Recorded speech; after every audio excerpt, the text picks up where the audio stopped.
Live everywhere. Daily Co's Radio on netrootsradio.com presents David Waldman. Kagro in the Morning Show.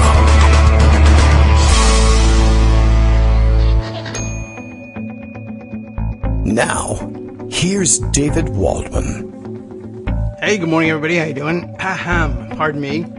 It's June. Happy June. Can we say that? It hasn't been a very happy June to this point, but hey, maybe it'll get a lot happier for the rest of June. It's a wild weekend, of course, and not equally, but also a wild Monday. For me, just getting everything online and working, everything's sort of in disarray. Because I'm a Democrat, that's the way it works, I guess, and trying to handle too many things at once, and very nearly just blew past the opening of the show, suddenly checking on my phone, and hey, it's 9 o'clock, and I'm already a minute or so behind in playing the various introductory musical pieces that accompany the introduction of the show, so I ran from home all the way to Kagro in the Morning World headquarters within the next 5 seconds, because that's all it takes to move from the breakfast table to the desk. However, I left everything behind. So that hot cup of tea is still waiting for me over 15 feet away, but I'll go grab it perhaps when Greg Dworkin joins us. So I say usually no pressure, Greg, but pressure now, so that you can join us a little earlier on the earlier side. And honestly, if the tea is not that hot, that's okay. Everything seems to be all right. I was stuck watching, one of, I would say 800,000 or so incredible pieces of video being distributed over social media from the, what shall we call it? We'll have to maybe we can settle on some terminology for what went on over the weekend. I think it carries too much in the way of negative connotation when we're speaking of the protest portion of the weekend's proceedings to surrender to the traditional news media formulation of riot, although certainly some riots broke out, but they rarely had anything to do with the people protesting over the weekend. More often than not, it was the cops sent to control them, I suppose. That was the idea. And we're all meant to take that as the mission of the police, although they seem to spend as much time or more rioting themselves as anybody who was being accused of rioting was actually doing. And then, of course, there were people interfering in the proceedings, I guess largely unwelcome on... If you can say, I can't even say whether there were really two sides to the both sides formulation when it comes even to the protest.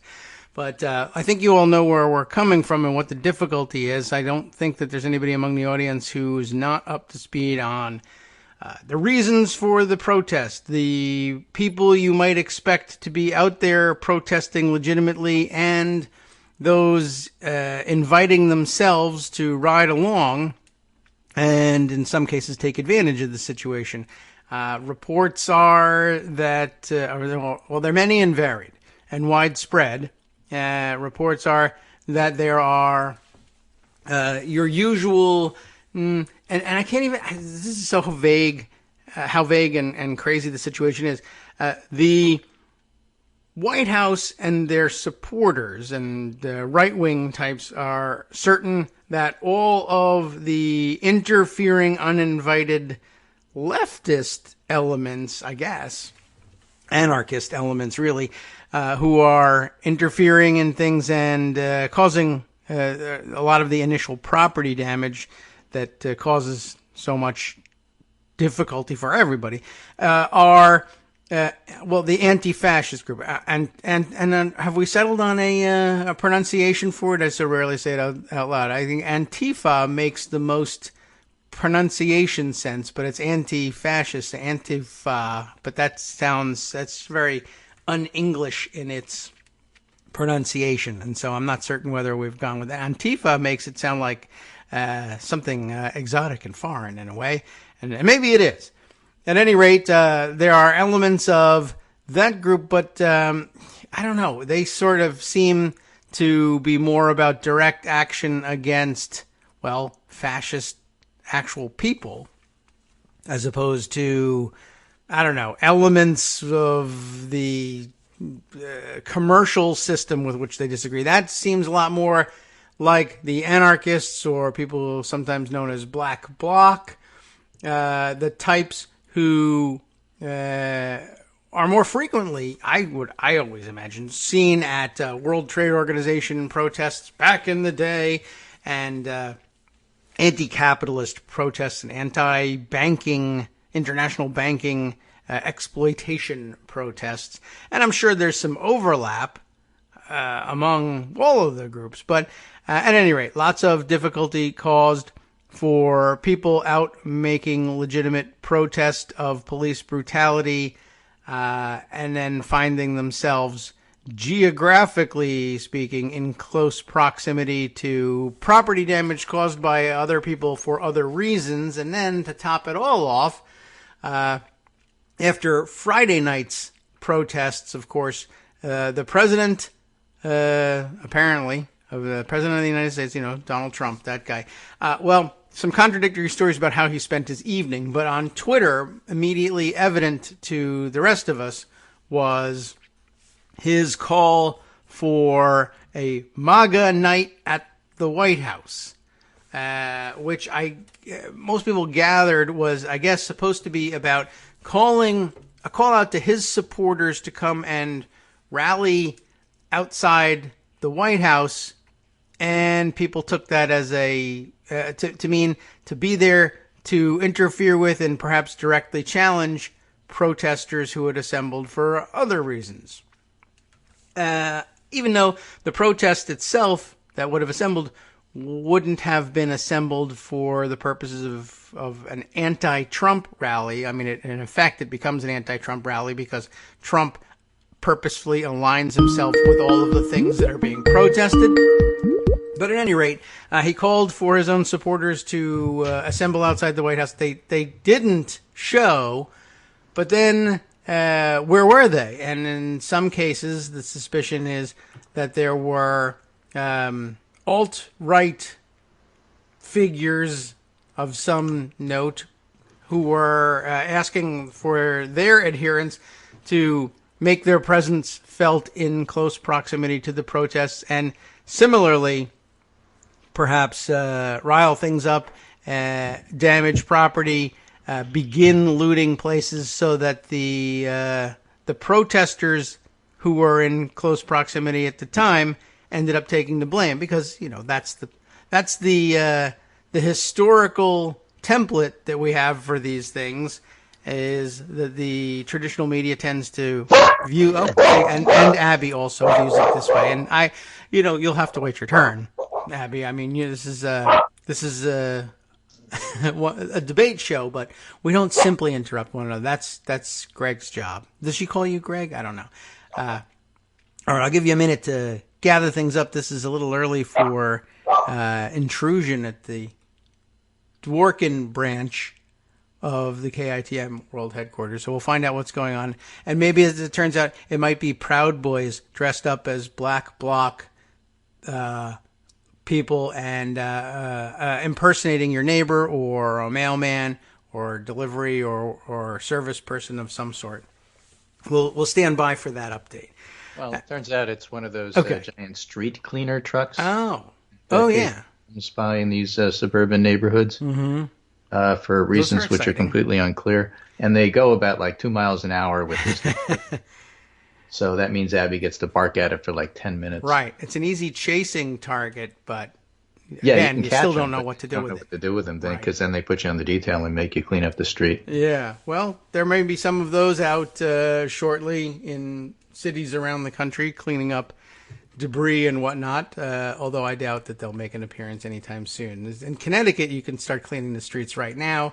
In Minneapolis, I think that will have to wait. Yeah. Man, there's a lot going on. There is.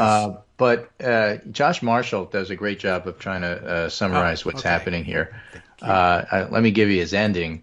where he says, living in history is about not knowing the future. As observers and participants, all we can do, what we must do, is align our values in the future we would like to live with the reality of the moment and our actions within it, and push forward to whatever future will be. I mean, he says, and summarizes, I think, fairly well, we're still in the midst of this historical moment in which rising and growing public demands for a more equitable and just society are colliding with a consolidating backlash against that.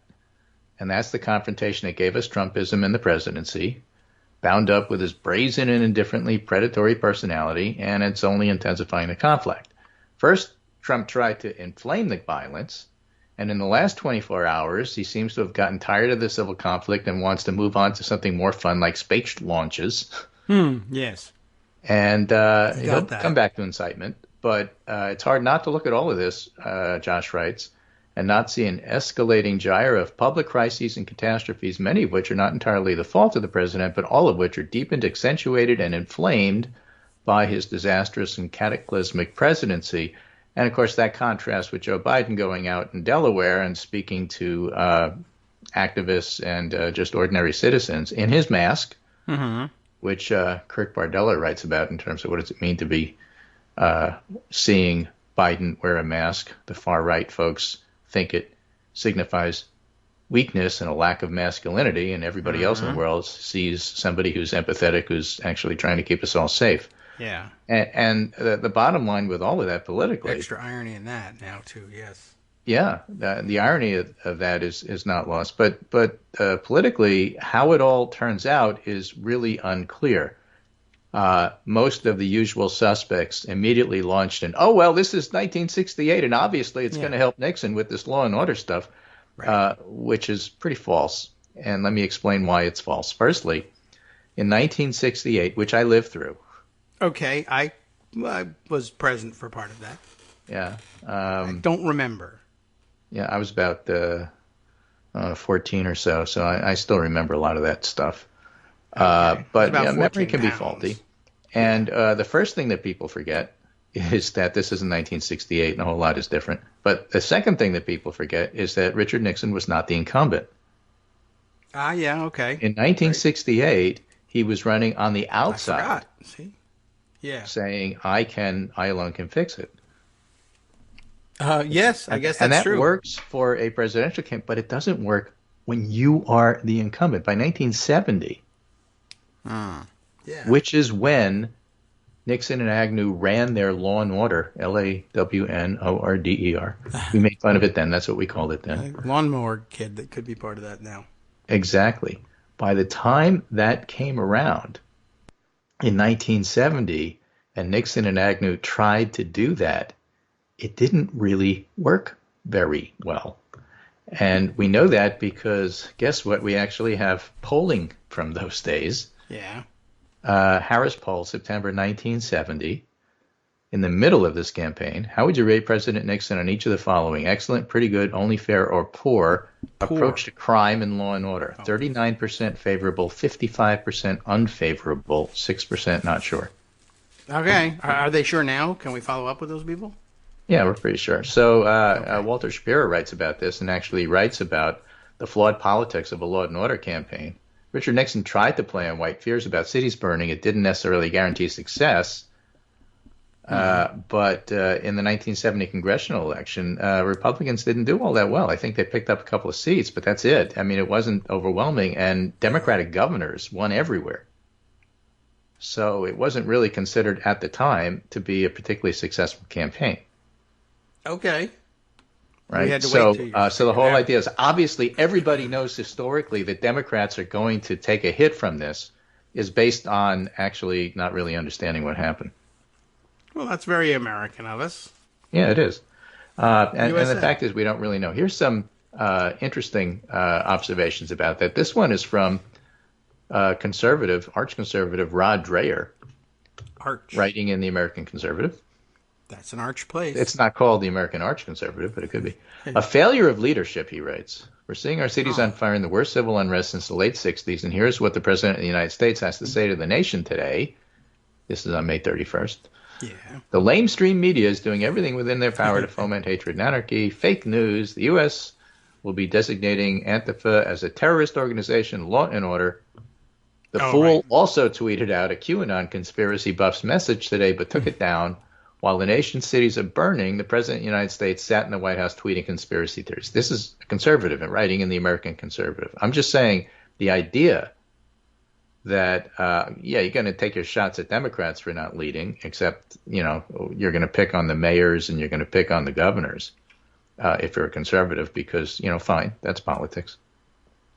But it all comes down to who's in the White House. And he can't run and escape from that. And while this is happening, basically his poll numbers are tanking. Yes, we have to wait until Wednesday or Thursday to see what the weekend's effect is. But up until, let's say, Friday, where some of the daily trackers are actually picking stuff up, he's doing awfully.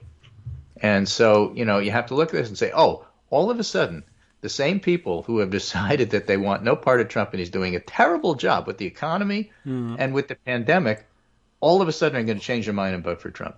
I just don't see it. If you're going to feel uneasy because there's a lot going on and you're uncertain and you're fearful of more violence and you just don't like things, you're actually going to gravitate to the safe choice. And you know who the safe choice is? That's Joe Biden. I guess, but certainly compared to what we have. Yeah. I mean, Trump is a chaos agent, and he's out there fomenting chaos. And so if you're nervous about how things are going. I know what fomenting means. Fomites. Oh, all right. Trump is a fomite. But, he's trying to stir stuff up. Yes. He's a shit stirrer, if that's a better term for you. Oh, I think I can figure that out. Kurt Bardella writes, and remember, Kurt Bardella is a conservative turned never Trumper. He's writing in NBC Think opinion piece here. Trump versus Biden. This coronavirus mass photo may be 2020's best Rorschach test. Fox's Brit Hume looks at Biden in a mask and perceives something negative, perhaps even unpresidential. But what do others think? I decided to conduct a very unscientific poll. Because when Brit Hume famously tweeted, this might help explain why Trump doesn't like to wear a mask, because they showed a picture of Biden, which then went viral. Yeah. My first reaction to Hume's tweet was frustration. The idea that wearing a mask in public is in any way a discussion for public debate illustrates how much things have deteriorated under the Trump presidency. To be clear, according to guidelines released by the CDC, wearing a mask or face covering is critical to slow the spread of the virus and help people who may have the virus and do not know it from transmitting it to others. And somehow, wearing a mask in public has become a type of political Rorschach, even though common sense would dictate public health should trump vanity. True. A lot of this has to do with the president himself. Meanwhile, research in May concluded that men were less likely than women to wear masks. And Brit Hume is not the only one who looked at Biden in a mask and perceived something negative. Yeah. But that's not how others see it.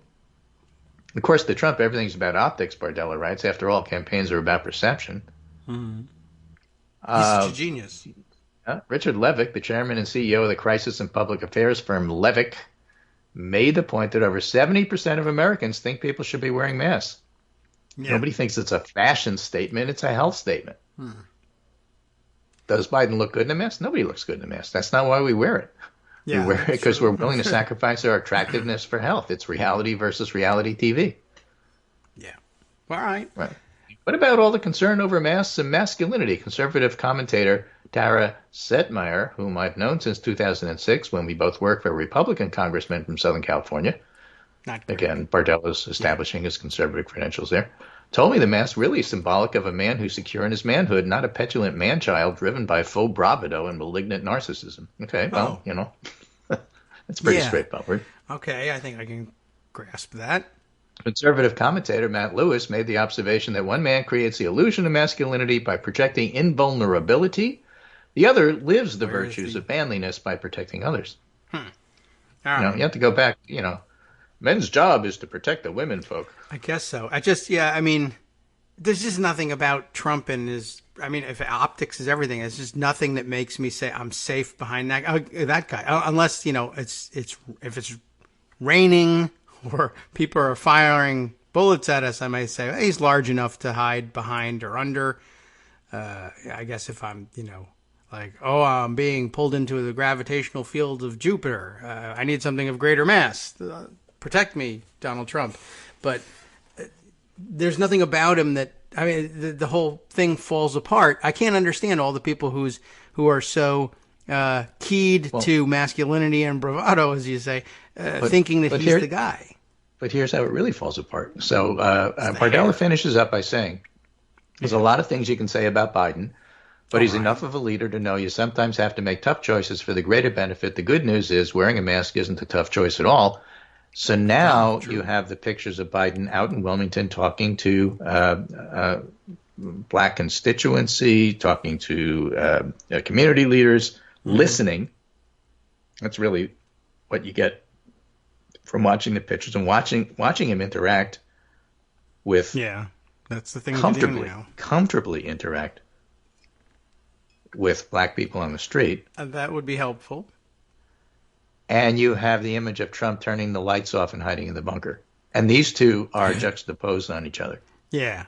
So the point I'm trying to make is jumping to the conclusion that somehow or other watching white boys with sledgehammers break windows is somehow going to help Trump at a time that he's hiding in the White House and looking less and less like a leader every day.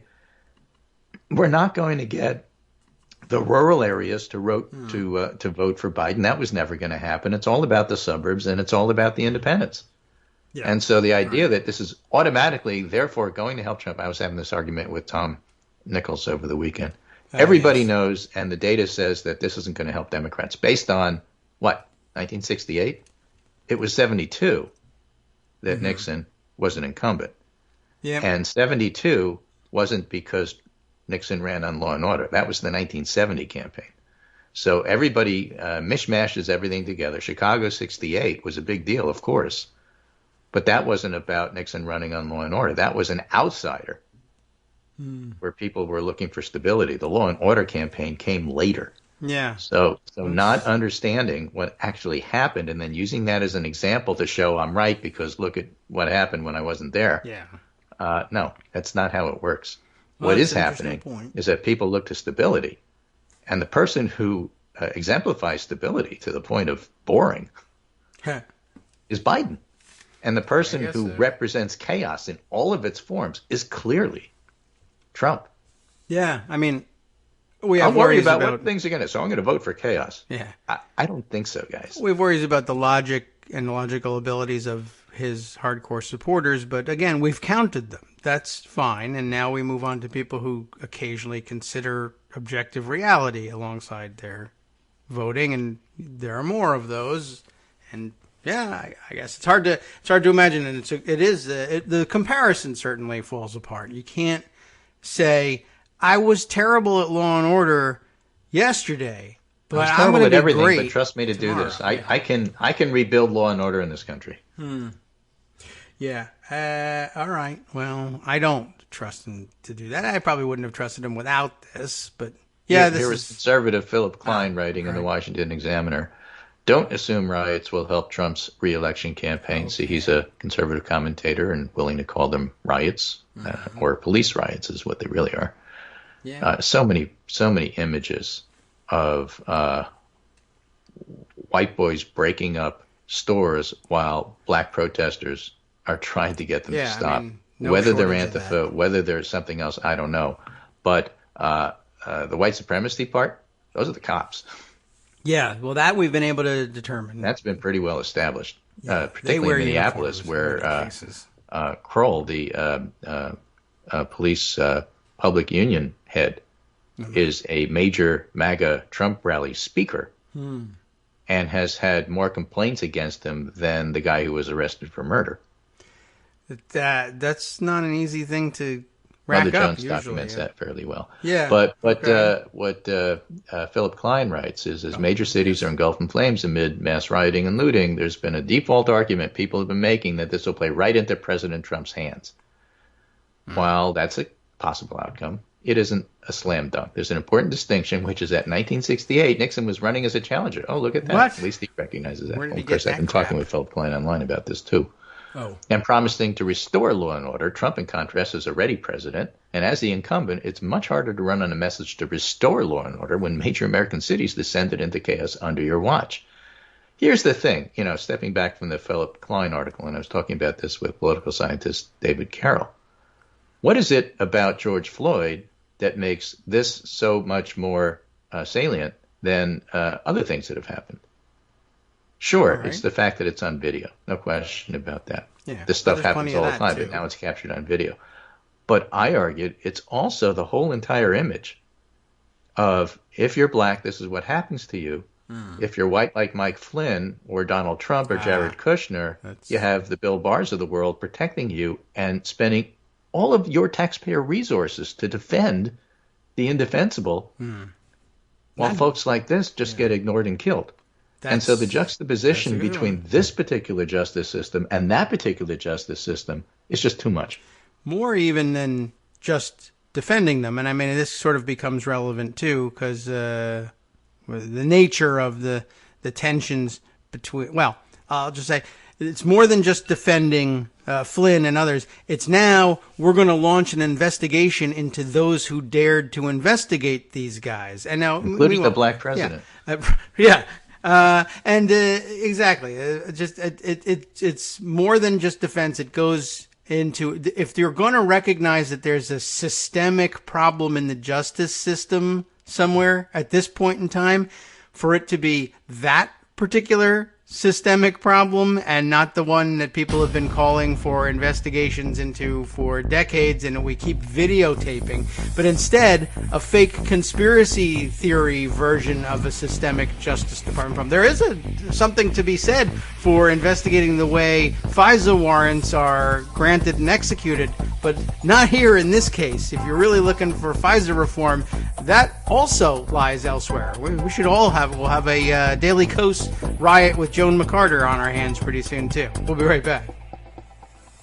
Hi, everybody. It's me, David. Let's change things up from the old fundraising pitch for just a minute and talk instead about how you can be a part of our show. If you've got a smartphone or any other electronic recording device, why not sit down and record a segment for us?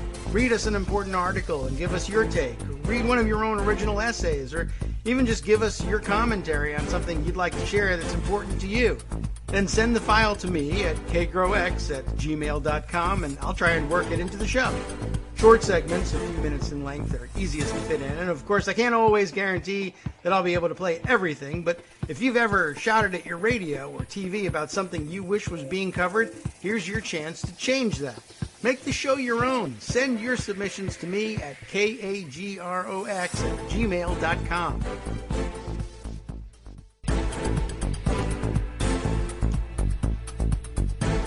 Welcome back now to the Kagro in the Morning Show here in Roots Radio. Greg Dworkin's still with us. Things still happening. I don't think we summarize every part of the news from all around the country or around the world, so there's probably more. What angle might we take? Well, there's a lot of angles to take. Let's finish up with Phil Klein and then go to actual polling here. All right. When I noted this on Twitter, Klein writes, the defense of Trump was that the violence is happening in cities run by Democrats. But that doesn't change anything.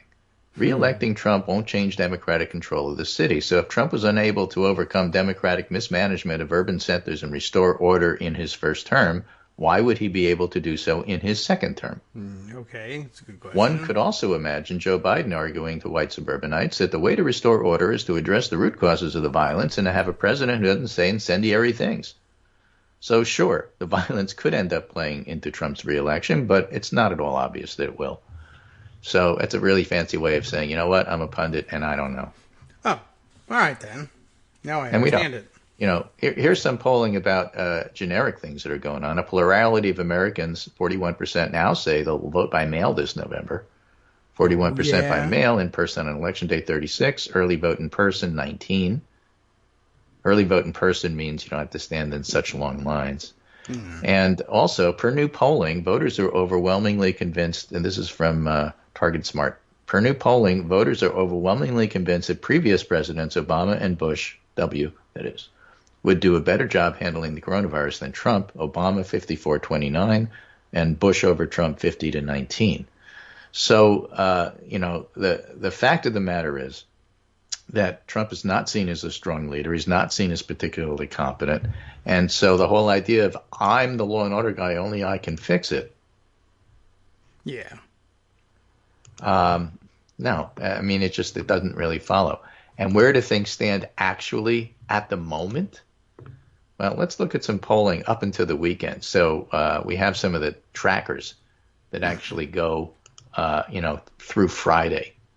And this has been going on for about 5 or 6 days, but it doesn't capture everything that happened over the weekend. We'll have to wait for the end of the week for that. Okay. But right now, in the MSN tracker, we have approved 39, disapproved 58. Okay, that's creeping Okay, high. that's Trump. Higher and lower. And it's changed from May 31st when it was 3760. So that's basically a little wobble right there within where things always are. With civics, again, Yes. these will take a couple of days to catch up. It's interesting that Donald Trump's job approval is pretty bad, 4156 for that particular poll. Mm-hmm. Okay. And his favorable That's rating is terrible. 4255. You actually have a situation where his job approval is worse than his favorable, and his favorable is pretty bad.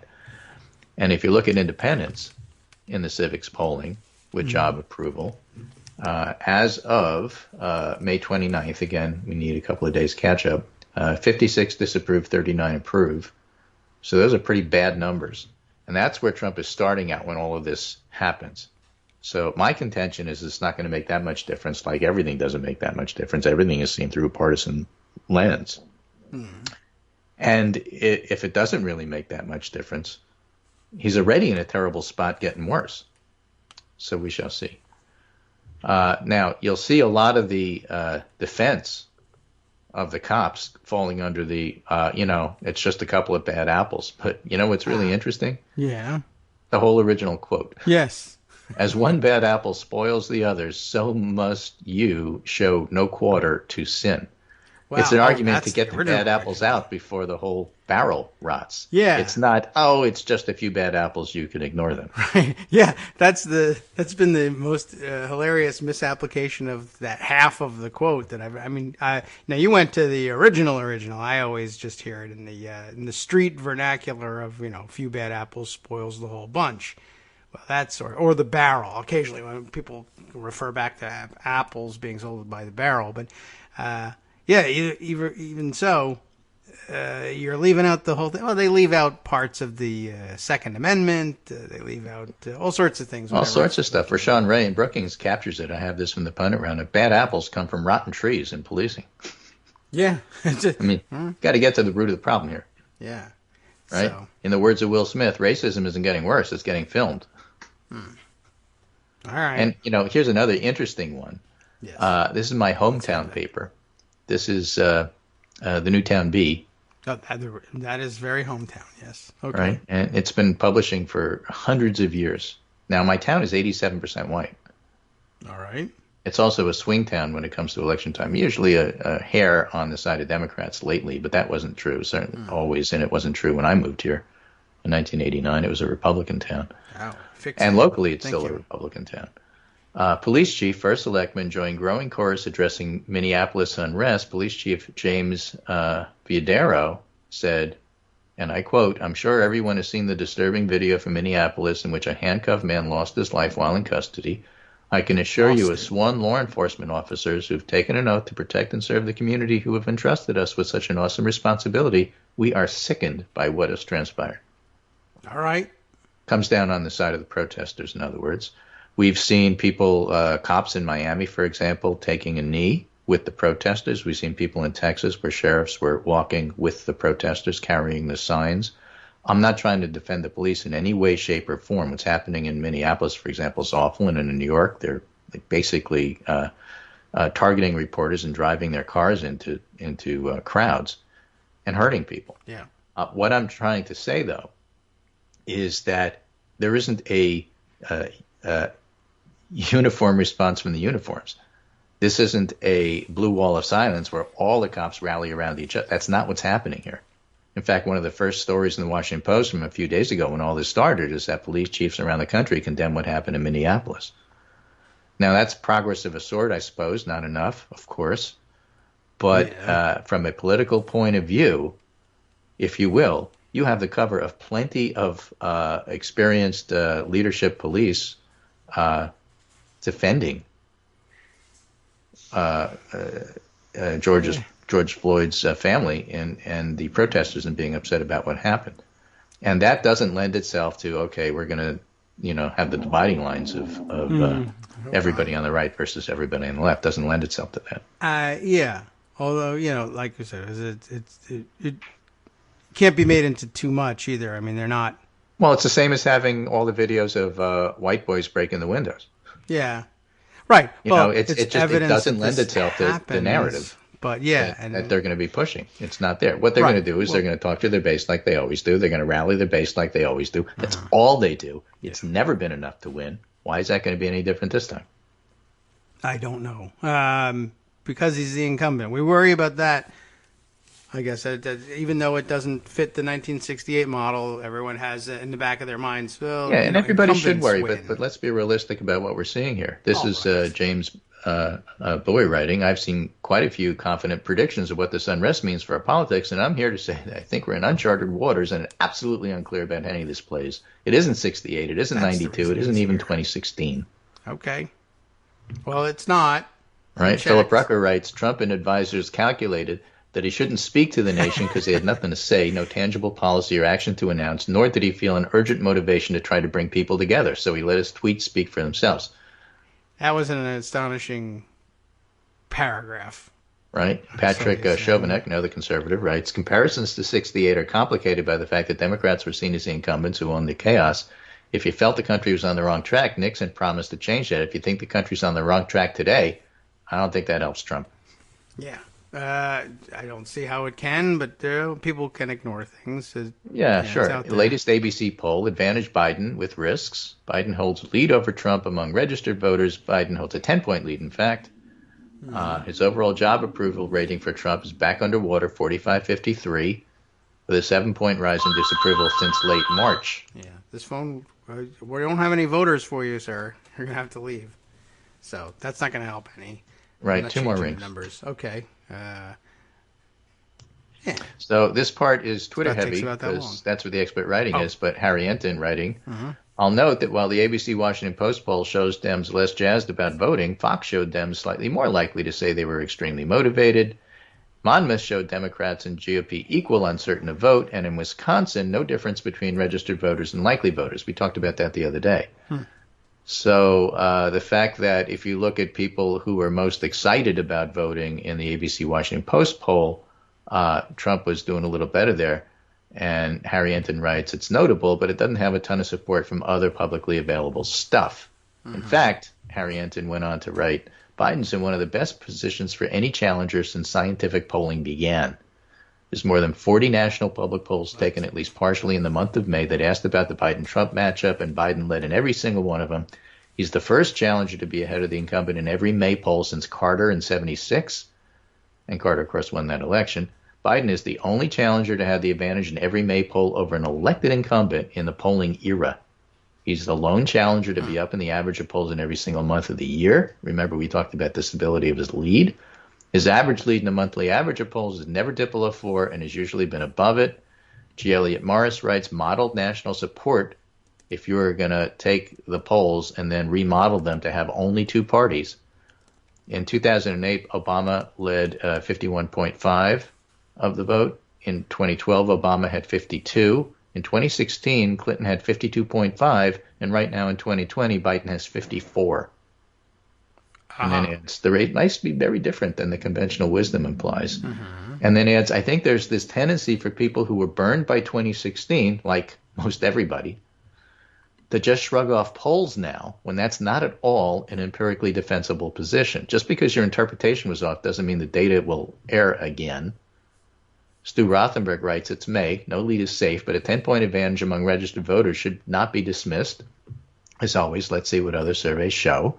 And Nate Cohen writes, it's worth remembering, of course, that Biden plus X among registered voters nationwide, whatever his lead is probably not as good for him as it looks. There's a probable LV-RV advantage for Trump, unusually large in this poll. And there's the battleground versus national issue. But when you go from Biden plus 5 or 6, like in April or March, to Biden plus 8 or so, which is what we're looking at now, that's for me, Nate Cohen, where you go from, well, the race is probably still pretty close to, you know what, Biden's probably got a comfortable lead. Yeah, right. The sort of thing that nobody ever feels comfortable saying. Right, but, except me. Yeah, well, all right. Well, that's right. No one in the polling I'm a broken record on this. I'm only doing it because that's what the numbers show. Look at the numbers, not what you fear about 2016. It's objective reporting. Man. I've seen folks compare Biden's general election, Bill Scher says, to Hillary's in 2016. How's he doing compared to Obama in 2012? In the Real Clear Politics average on May 31st, May again, Clinton was up by 1, Obama was up by 2.3, and Biden's up by 5.9. Okay. Comparing there those seems to be three some races. strong numbers. So that pretty much covers a lot of the objections. But Wow. Ron Brownstein... Just for the polling era, though. Error. The error of polling. Oh, that too. The stunning erosion of Trump with older voters continues with Biden plus 10 among seniors in the ABC Washington Post poll. No Democrat has won them since 2000, and that opens up possibilities in Florida, Arizona, Michigan, Pennsylvania, Wisconsin. They'll be prime target for Trump's cultural offensive, getting back to will all of this law and order stuff work. But they've turned on his job performance. So the very people that you're most likely to try to get with that kind of argument, the older voters, are deserting Trump. Okay. So That's like a big factor in terms of how that's going to go. And then, of course, we talked about the Harris poll from 1970. So when you take it all together, that doesn't win the election for Biden. It doesn't mean he's a lock. It certainly means he's ahead. And he's starting out in a situation where he's actually ahead by a bit. So let's see in a week where we are with this stuff. Hopefully the NBC Wall Street Journal poll, another quality poll, will be out soon. I asked Mark Murray about it last week. He said in a couple of weeks.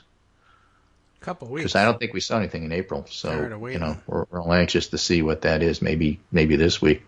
Like coronavirus. And at the same time, we do have the trackers. We have the MSN tracker. We have the Civics tracker. Navigator should be out on Wednesday, which is a different tracker.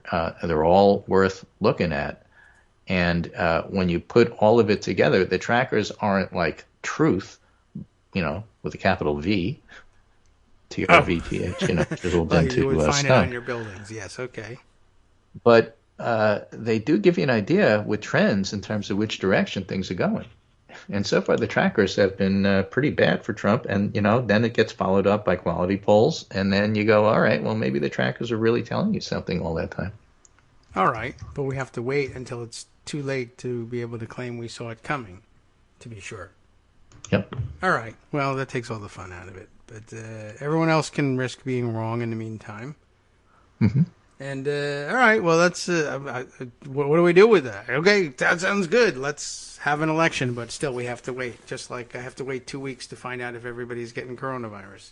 Well, you do have to wait, of course. Constantly but, waiting. just don't give me this nonsense about everybody knows this is going to be bad for Democrats and it's bad for Biden. Actually, Biden is out there talking to people and Trump is hunkered in the White House, cowering from everything. Yeah, that's and the so reporting. you don't know how this is going to fall out. What I do know at this particular point in time is that up until this moment that polling has measured, and we still have more to come, up until this moment, it's actually been a really bad week for Trump with his numbers dropping.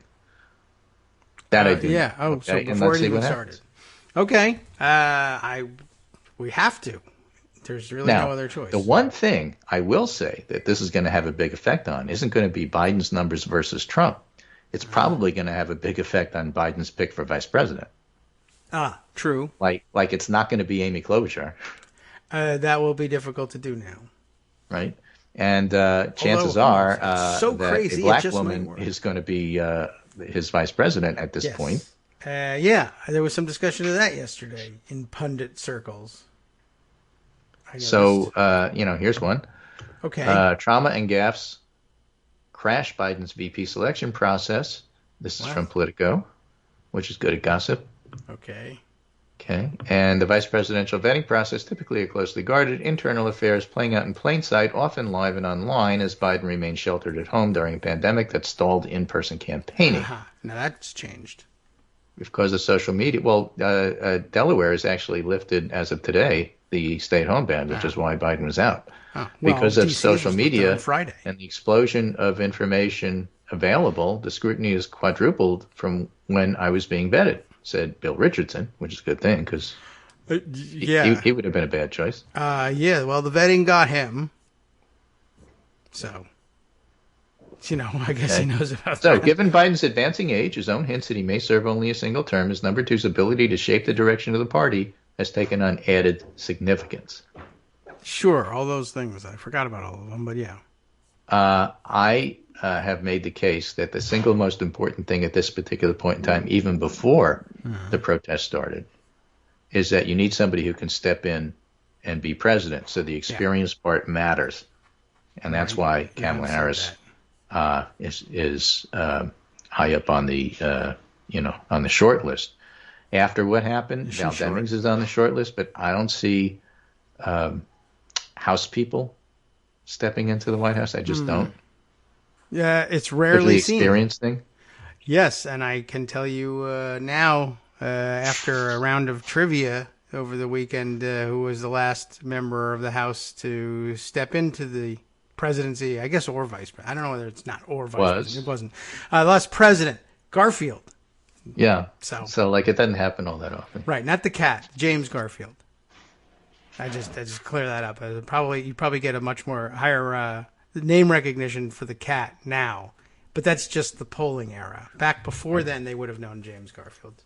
Right. So anyway, part of that is because people like to talk about stuff, and that's one of those things you can talk about because no part of that. The people who are talking don't know, and the people who know aren't talking. So it's out there. But definitely, I think that's the end of Klobuchar as a candidate. For those of you who are worried about that, don't worry, it's not happening. Okay. Yeah, I was panicked about that. There was a lot of things causing some panic over the weekend, but that wasn't chief among them. But I did see some discussion about what sort of impact this might have. A little bit odd. I just happened to notice. Truth is, Biden can pick whoever he wants. Doesn't really matter. But he's committed to a woman, so it's going to be a woman. Yes. Yeah. I imagine that would be hard to back off of at the moment. That one you can't back off of. Right. And he's got to pick carefully, and he has to pick somebody who's not going to make it worse. Klobuchar would make it worse because, it would be all about discussion. So what about your time in Minnesota as an Hennepin County prosecutor? And, what did you do about the police and this and that and everything else? Just, no, not happening. Yeah. Unlikely. I don't know. I saw a very... It violates the first do no harm rule. Oh, yeah. Right. That's true. But I thought that was just for doctors. No, it's also for vice presidential candidates. All right. Well, that's fine. It's a good rule. Yeah. Generally speaking, so I don't object. Okay. That was interesting. Maybe I'll save for. I don't know. I save for the second half. I did see some. Now I won't. Some discussion of the vice presidential selection things. I didn't notice the piece myself, but I did notice Bill Scher tweeting about it. But I guess Anna Wintour, I guess in Vogue, or was it somewhere else? So she's the Vogue editor. Anna Wintour is. So she's in Vogue. Yeah. Yes, that's right. Currently. And let's see, what do I have here? It's a Daily Beast reporter, Hannah Trudeau, who was tweeting out, and it's not spelled like the Canadian Prime Minister Trudeau. It's phonetic Trudeau, Trudo. Writing that Wintour writes here that Joe Biden should, quote, should do it soon, referring to choosing a woman of color as his running mate. There it is. From Vogue. I gave it. Yeah. Oh, okay. Fantastic. And what I thought was interesting was Bill Scher's response to it, saying, I don't get the impatience here. Right. Biden, doing it now. He doesn't have to do it now. But, he's doing fine. Right. As I just pointed out with the polls, he can do whatever he wants. He doesn't have to do anything tomorrow. No. He doesn't have to feel pressed. He can do what he wants. He's winning. I guess what struck me was I have a feeling Bill does get the impatience here. This is not Biden saying, I have to do this right away. This is someone else who wants a certain thing done, is advocating for it, and you can't advocate effectively for anything, no matter what it is, by saying, you know what, this isn't important, let it play out. I have something to say to you, but it's not relevant for a couple of weeks or months. Don't worry about it, but please read my analysis of it right now, because that's when it's being printed.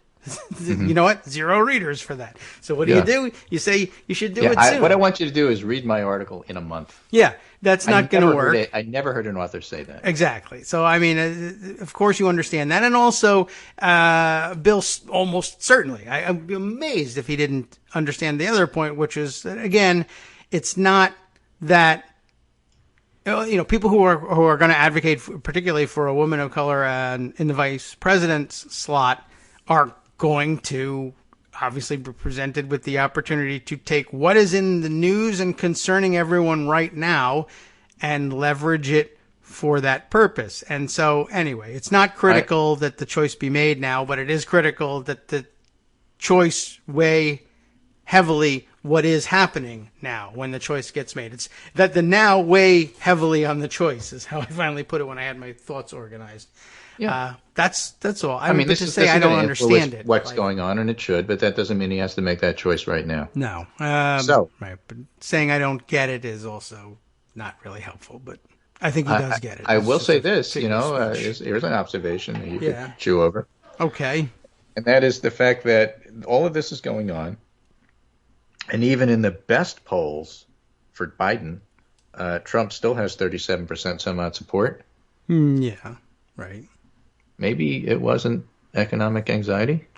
I don't know. It couldn't be. I mean, we fixed up the whole stock market thing. They complained that went down too far because of coronavirus, and for reasons known and unknown, it's become. We picked up where we left off. And by the way, futures were set to rise this morning in the wake of all of the weekend's activities. So once again, no connection to reality. It's a real good reminder that the stock market has absolutely nothing whatsoever to do with reality.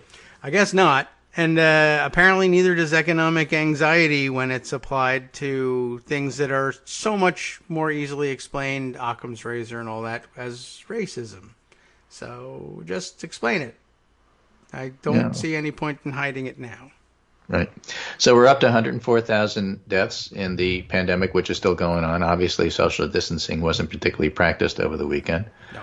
And yet, here's a June 1st today poll from Gary Langer from ABC News. Hesitancy to resume activities marks reopening challenges. Nearly 6 in 10 are unready to resume pre-pandemic activities. Uh-huh. I think what counts over the weekend doesn't count as a pre-pandemic activity.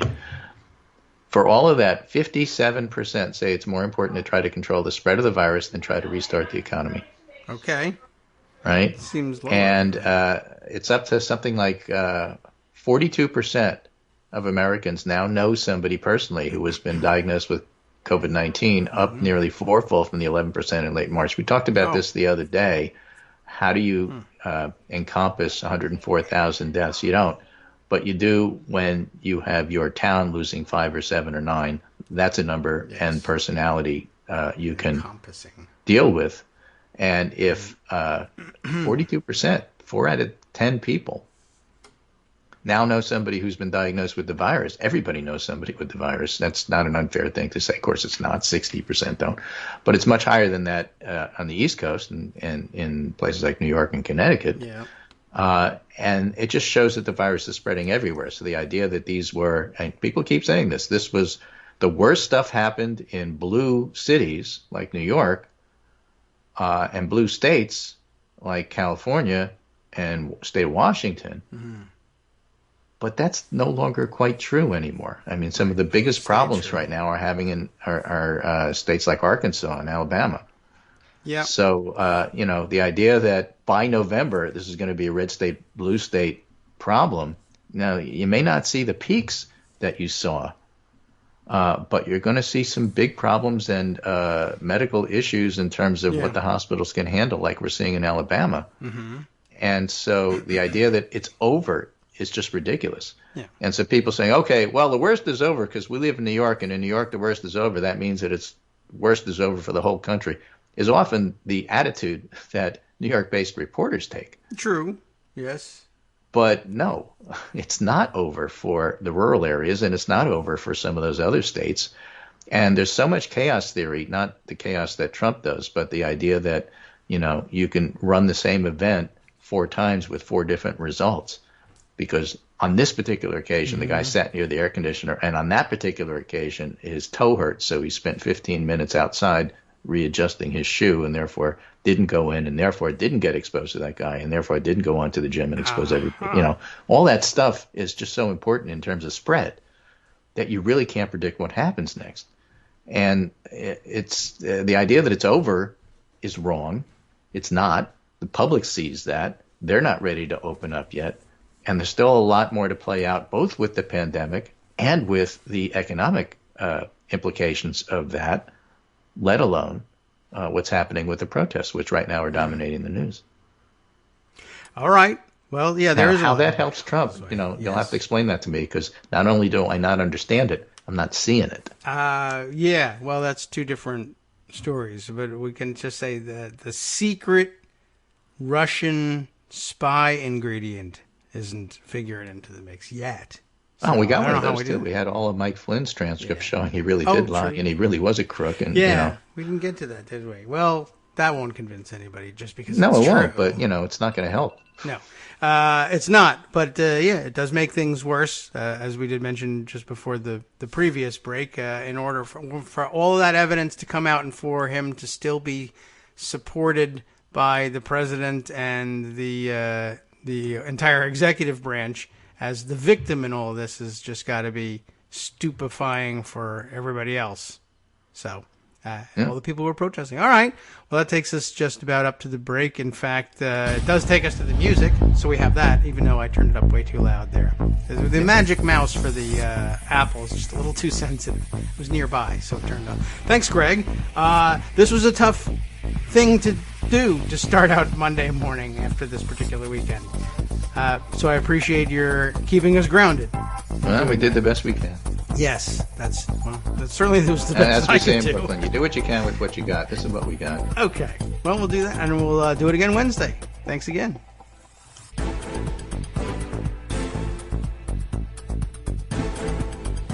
Welcome back now to the Kagro in the Morning Show here on Netroots Radio. Let's see where to start now. I don't want to do any more. I think that's really all we should be dealing with at this point. I have to take a look through Pocket and look through the Twitter feed to see where we go stream of consciousness-wise. I mean, lots of discussion, but lots missed in a roundup of the events of the weekend and how things were going. Just, I guess, some personal observations and secondhand observations from those I know firsthand. But interesting phenomenon over the weekend, and one that I think you'll likely to see reflected in headlines, and you should take. I will provide you with a grain of salt that you might want to take along with the headlines, depending on what we see. But my guess is that we're going to see headlines that express a worry, and it's legitimate and well-founded, but there's a grain of salt. Headlines that express the concern of, let's say, public health officials and others, I'm sure, amateur public health officials as well. Concern that the protests over the weekend, however you want to characterize them, because they were large gatherings and because not everybody was practicing social distancing, et cetera, could cause a renewed spike in the coronavirus pandemic. A lot of things could cause that. And it's legitimate to worry about the protests, the size of them, the lack of social distancing, because that's kind of what street protests are about. It's very difficult. And people have been thinking about this for a long time, too. Even before the incident that sparked this particular round of protest, there were other items of considerable interest, including just protest of the lack of response from Trump himself to the coronavirus pandemic crisis at all. But it was discussed widely that, you can't even protest because we're all under quarantine. So this was perhaps an interesting quirk of timing, although it's also maybe not so much a quirk of timing. I can't remember what the status of Minneapolis was in terms of restoring commercial activity post-pandemic, but maybe it was the fact that things had been perhaps more relaxed that brought people out into the street and in contact with the police again, so that the police could resume their usual activity of disrupting people's lives and occasionally murdering them in the process of arresting them for cause or not for cause or what have you. So maybe that's maybe it's less or more obvious in the cause and effect than anything else, and not linked to immediate post-pandemic activity, that there's pent-up, tension that had to be released. That was interesting. I guess in thinking that through as I was saying it, Trump has been insisting that the economy would rebound very dramatically and dynamically as soon as the country was open again, whatever that's supposed to mean, post-pandemic, because there was so much pent-up demand. Well, it wasn't all that was pent up, I guess, anywhere. There was, I guess, some pent-up, there's always been pent-up frustration among the black community in the way they're treated by police, and I guess there was some pent-up demand among police to brutalize black detainees and anybody else that they could find, and I suppose everybody's getting their pent-up demands satisfied in some way, including the pent-up demands for anarchists, black bloc weirdos, and people who dress up as them anyway, whether they're truly committed to it or just want to make everybody think that it was black bloc that did this or whatever, vandalizing all the windows. Everybody got a chance to bring out the hammers and smash windows yesterday. So there's been lots of video clips worth examining, and probably still need to get to the bottom of all these things. But it's been real. Well, I don't know. I don't even remember where we were going originally with all this. Now that I'm thinking my way, stopping at every tangent and exploring it along the way. I don't know. I can't even recall where we were going with it. We'll start over here and just say that, yes, right. The headline I wanted you to look out for was the idea of the pandemic spike, if there's another spike in coronavirus infections, that it was due entirely to the protests. I only want to point this out. In my local area, there was a protest of some size in front of the local county courthouse, which, because we're here in Virginia, yeah, the county courthouse does display a Confederate statue out front. That's what people in the South do or did for a long time outside of their county courthouses for real reasons. I mean, bad reasons, but there was a calculated reason for it, and I think we've been over it on the show. Back when Confederate monuments were more the focus because of Charlottesville and the events around it, but that focus has never gone away. By the way, the current status of the Confederate statue outside of the courthouse is that, here's a nice success story for you, a Democratic governor and Democratic legislature having been elected through the efforts of Democrats throughout Virginia, everywhere, fighting hard and challenging in just about every district and winning over the legislature. One of the benefits is that we could get the roadblocks out of the way toward an organized governmental or governmentally sanctioned removal of the statue from outside of the courthouse in orderly fashion, and not have to resort to people pulling it down in the middle of the night, which is, fine thing for people to do, but, you can hurt your back pulling the statue down, and I don't want that to happen to people. Why don't we take care of it as a matter of government service? That ought to be the case.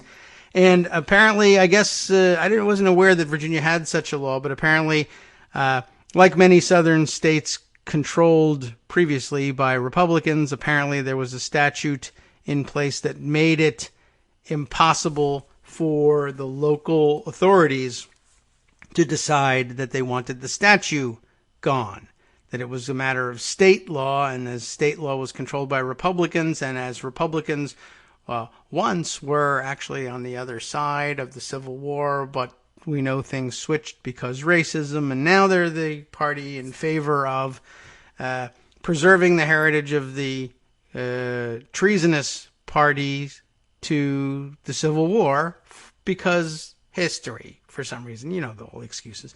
Anyway, that law's been repealed, I guess, or at least that roadblock is out of the way, and it's a green light for local authorities, also now in the hands of Democrats, thanks in part not only to me, I voted for it, but just for some more fun modern historical context, the Loudoun County Board of Supervisors, which controls such things, now includes, for instance, and by the way, the current chair of the Loudoun County Board of Supervisors, a black woman, Phyllis Randall is her name, and she's been pushing for the removal of the statue since before they were in complete control, not complete control, but majority control of the Board of Supervisors. It's not something new for her, as you might have guessed.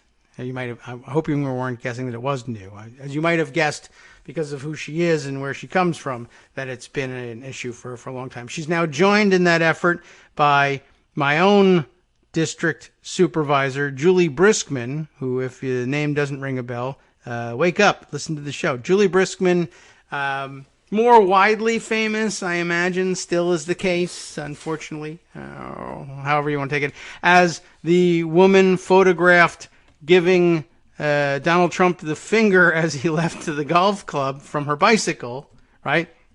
Riding past the presidential motorcade, giving him the finger. All sorts of chaos ensued. Riots in the streets, dogs and cats living together. You know, the whole routine. Anyway, now elected to the County Board of Supervisors, representing the district where the golf course is. So every time he comes back to play golf there, whether it's a pandemic on or not, he's coming to Julie Briskman's district now. And so Julie was tweeting yesterday about the protests that had gone on Saturday in front of the county courthouse. And I don't know whether the photos that she displayed were her own, but it was a pretty impressive turnout. And she noted, by the way, there's that Confederate statue, which the path is now clear to an orderly removal being ordered by the County Board of Supervisors. And I gather these things do take time, but that's underway now, and we're moving along the path. I don't know whether they have to have a place to put it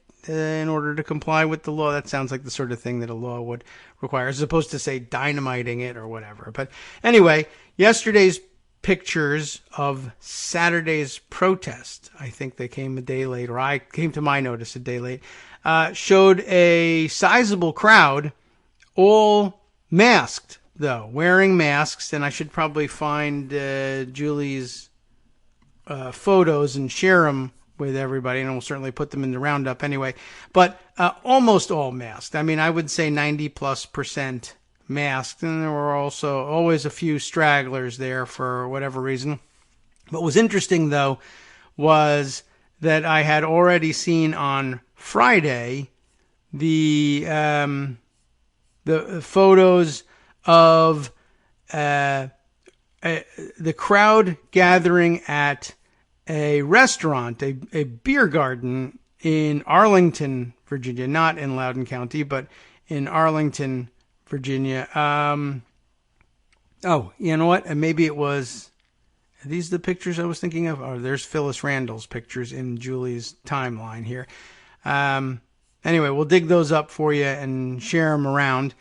But in Arlington, Virginia, a beer garden that had outdoor seating. Northern Virginia delayed its reopening compared to the rest of Virginia. The rest of Virginia opened about 2 weeks ago. And for Northern Virginia, including our county and Arlington, reopening was Friday.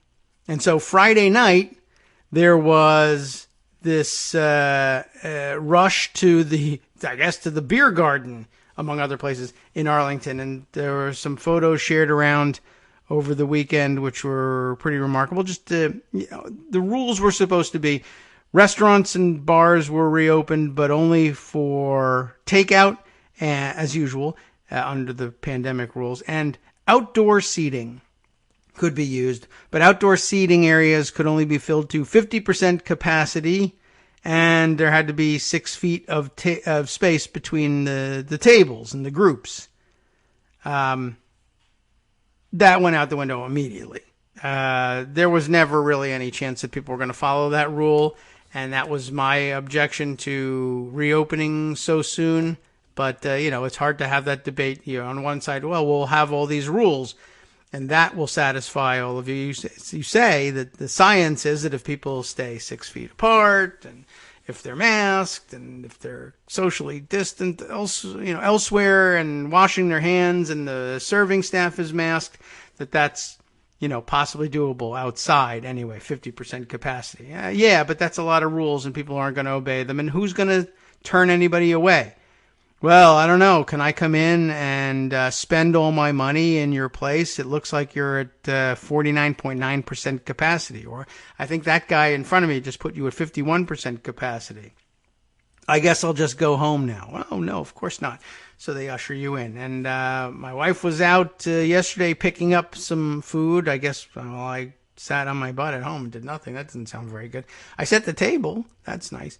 Anyway, she went out and picked up some takeout food and noted that the restaurant we picked up from was not using its ample outdoor seating area at all. They just weren't really ready for that. They were taking their time and being cautious about it, and I guess they were still doing a brisk takeout trade. But she was at a shopping and dining center of sorts, and all the other restaurants were open and not only utilizing their outdoor space, but overutilizing their outdoor space.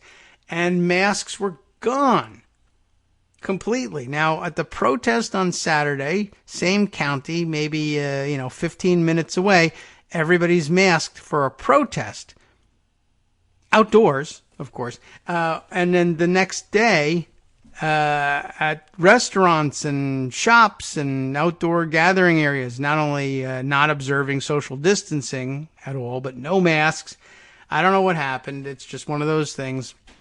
I guess it's exactly what we guessed would happen. People, the only part of the message they heard was open.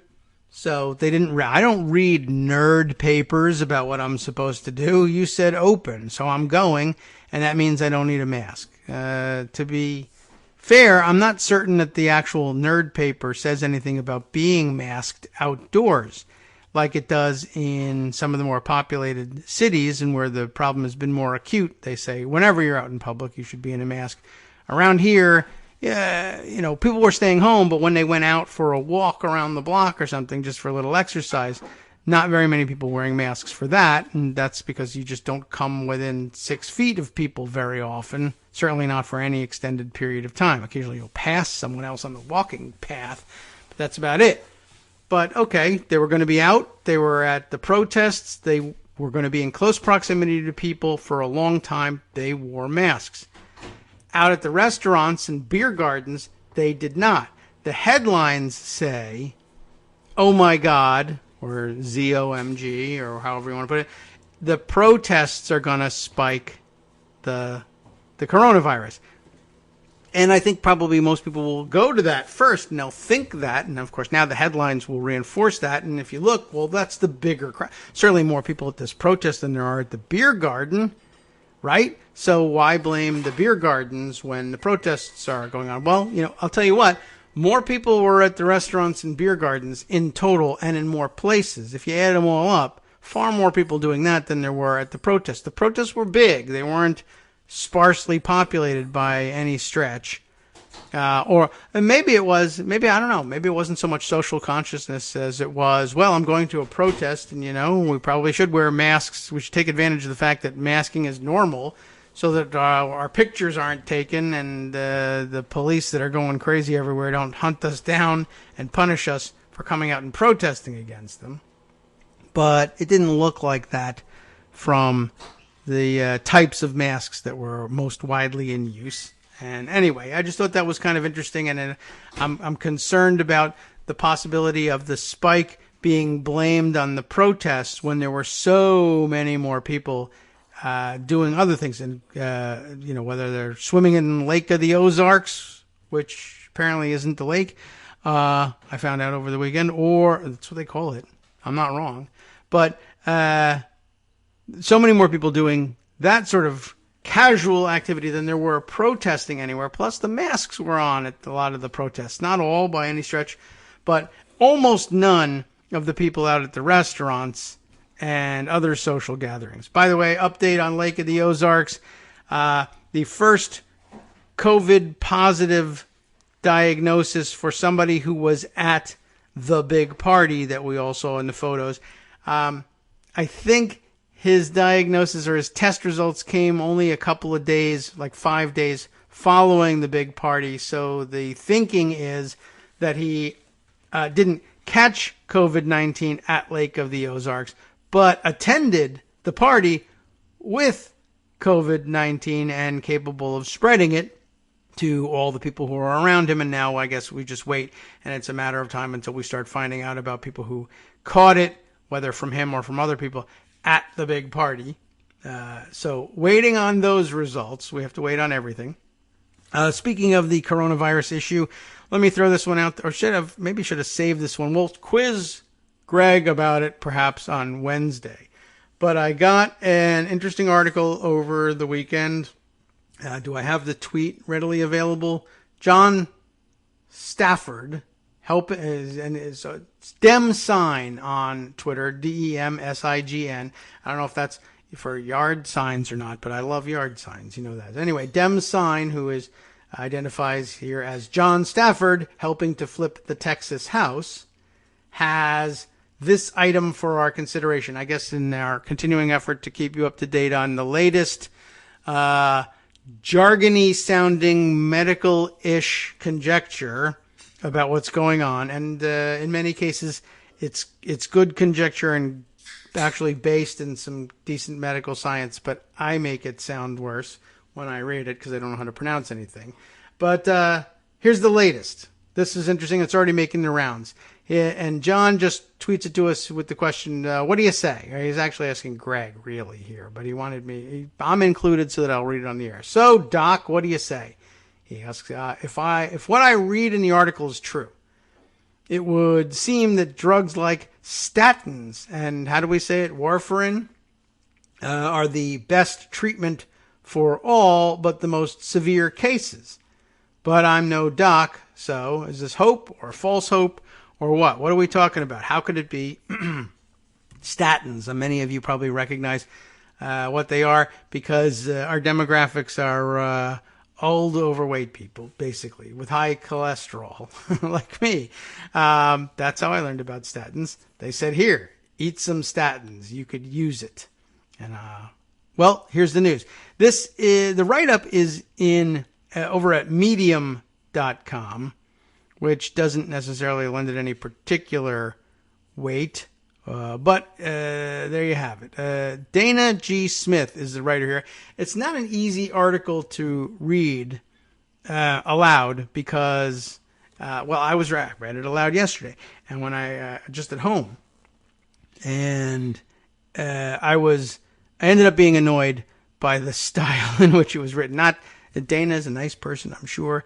But a lot of proper reliance on medical authorities through quotes that she diligently gathered because she's practicing some good journalism from credible medical authorities. But then the way the article got constructed, it ended up being, well, she would interpret what they were saying in something closer to layman's terms. And she expressed it very well and very clearly. But she would say, basically, what did the doctor tell me? And then as proof that for the assertion that she had made in layman's terms, she would then offer us the quote from the doctor backing it up, except the language that she chose to explain things and was not far enough removed from the language of the quote, so it felt like reading everything twice. We'll see if I can minimize some of that, but I guess the meat of the article is this. The headline is, Coronavirus may be a blood vessel disease, which explains everything. And that, if that was it, that would be enough for me. Many of the infection's bizarre symptoms have one thing in common, the subheader says. And here's the meat of the story. In April, Blood clots emerged as one of the many mysterious symptoms attributed to COVID-19, a disease that had initially been thought to largely affect the lungs in the form of pneumonia. Quickly after came reports of young people dying due to coronavirus-related strokes. That was the alarming news of April, I agree. Next, it was COVID toes, which we also noted somewhere along the line, painful red or purple digits. What do all these symptoms have in common, besides being related to COVID-19? And it's an impairment in blood circulation. Add in the fact that 40% of deaths from COVID-19 are related to cardiovascular complications, and the disease starts to look like a vascular infection instead of a purely respiratory one.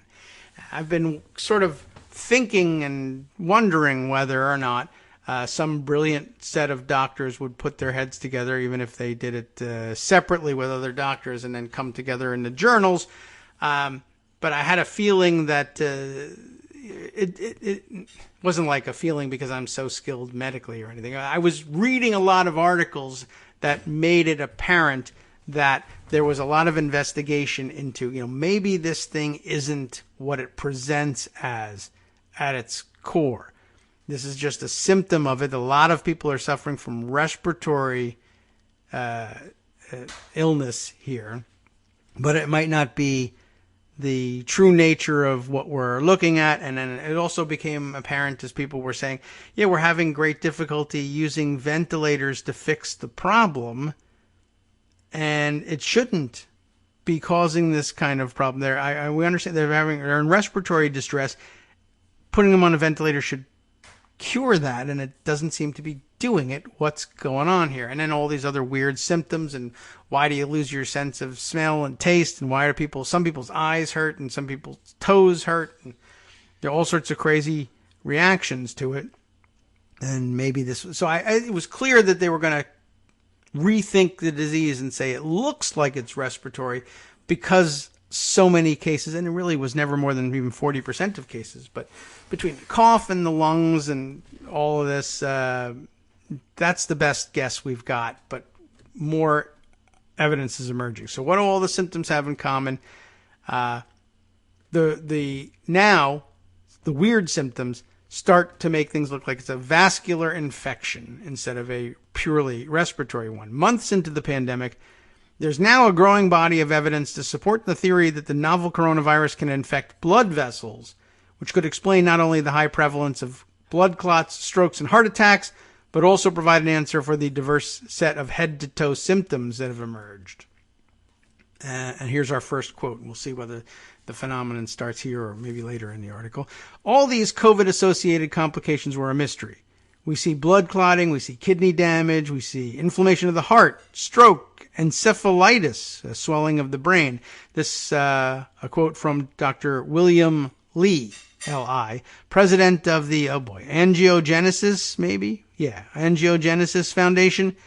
A whole myriad of seemingly unconnected phenomena that you do not normally see with, say, SARS or H1N1, or frankly, most infectious diseases.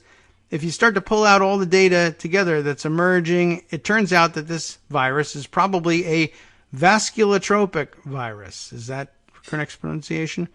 Meaning that it affects the blood vessels. This, according to Mandeep Mehra, M-E-H-R-A, a doctor and medical director of the Brigham and Women's Hospital Heart and Vascular Center. A lot of very lengthy titles in this piece, too. I don't want to do anybody any dishonor here by skipping them, but I might. In a paper published in April in the scientific journal The Lancet, Mehra and a team of scientists discovered that the SARS-CoV-2 virus, that's our coronavirus, can infect the endothelial cells that line the inside of blood vessels. I'm going to go with that pronunciation. Endothelial cells protect the cardiovascular system, and they release proteins that influence everything from blood clotting to the immune response. That too. In the paper, the scientists showed damage to endothelial cells in the lungs, heart, kidneys, liver, and intestines of people with COVID-19. The concept that's emerging is that this is not a respiratory illness alone. This is a respiratory illness to start with, but it is actually a vascular illness that kills people through its involvement of the vasculature. That makes sense because it's a vascular problem, you see. All right, just about time for our music here, and then we can perhaps cram in one more short paragraph of what's going on here, though it's a much longer article. We'll try and digest it a little easier after the break. This, a one-of-a-kind respiratory virus. It says here, SARS-CoV-2 is thought to enter the body through, do you say ACE2 or ACE2? I will say ACE2 receptors present on the surface of cells that line the respiratory tract in the nose and throat. That's why it first appears to be respiratory in nature. But once it's in the lungs, things change. How so? We'll discuss it after the break. Hi, it's me, David Waldman, your host for Kagro in the Morning, and I've learned that I either need to update these announcements more often or stop saying that the announcements are brand new. What's not new is that this message, too, is a call for your support in keeping the Kagro in the Morning show on the air. My thanks go out to all of you who do support the show through your donations. The stats say that Kagro in the Morning fans download our program about 2,000 times each weekday, but our donors make up only about 8% of our daily listeners. Patreon.com, Patreon.com, makes it simple to make easy, secure, recurring monthly contributions to support our show. Patreon.com/KagroX gets you straight to our donation page. If we're helping keep you sane during the Trump era, consider what that's worth. $1 a day? 50 cents? One thin dime? We do about 20 shows a month, so pick a number, do the math, and head to Patreon.com/KagroX to let us know. Thanks again, everyone, for all your support.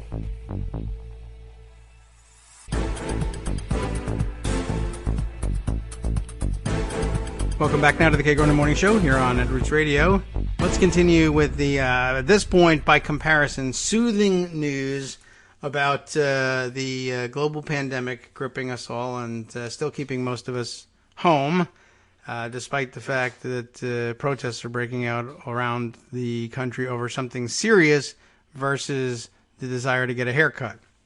So, when we left off, we were saying that SARS-CoV-2, our novel coronavirus, is thought, we haven't asked the virus yet, to enter the body through ACE2 receptors. Again, medical practitioners will tell me whether or not they pronounce it that way.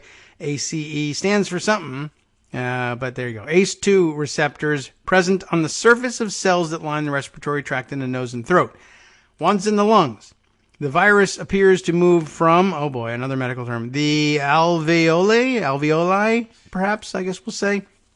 That is the air sacs in the lung. And maybe those of you who took biology more recently, but who aren't doctors, say, of course, I understand the pronunciation of that. These are the air sacs in the lungs. But the virus then moves from the ACE2 receptors to the alveoli and then from thence into the blood vessels themselves, which are also, as it happens, rich in ACE2 receptors.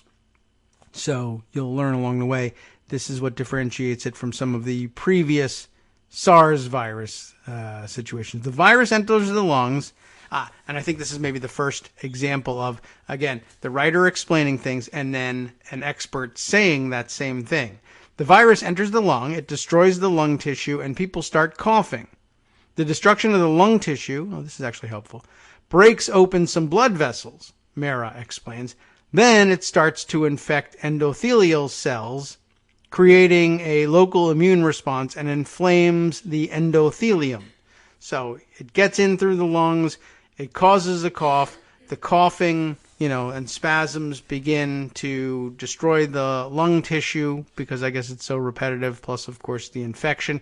And once some of the smaller blood vessels break open from the coughing, in goes the virus into the blood vessels because the endothelial cells inside the blood vessels have this ACE2 receptor. A respiratory virus infecting blood cells and circulating through the body is virtually unheard of. Guess what? Here's one. Influenza viruses like H1N1 are not known to do this, and the original SARS virus, a sister coronavirus to the current infection, did not spread past the lung. So I guess you could be forgiven for thinking, well, this is starting in the lungs and it's a coronavirus just like SARS was. This is a respiratory infection. Other types of viruses, such as Ebola or dengue, did we ever figure out the pronunciation of that? Both can damage endothelial cells, but they are very different from viruses that typically infect the lungs. Another medical expert here, Ben-Hur Lee, L-E-E this time, another Lee, some name though, Ben-Hur, doctor, ready for his long title, professor of microbiology at the Icahn School, like Carl Icahn, School of Medicine at Mount Sinai, says the difference, and it's not even the original Mount Sinai in Egypt, it's Mount Sinai Hospital, I imagine. Anyway, he says the difference between SARS and SARS-CoV-2 likely stems from, this is really more detail than anyone needed, but it may stem from the extra protein that each of the viruses requires to activate and spread. There's a difference here. Although both viruses dock onto cells through ACE2 receptors, that's SARS and SARS-CoV-2, another protein is needed to crack open the virus so its genetic material can get into the infected cell.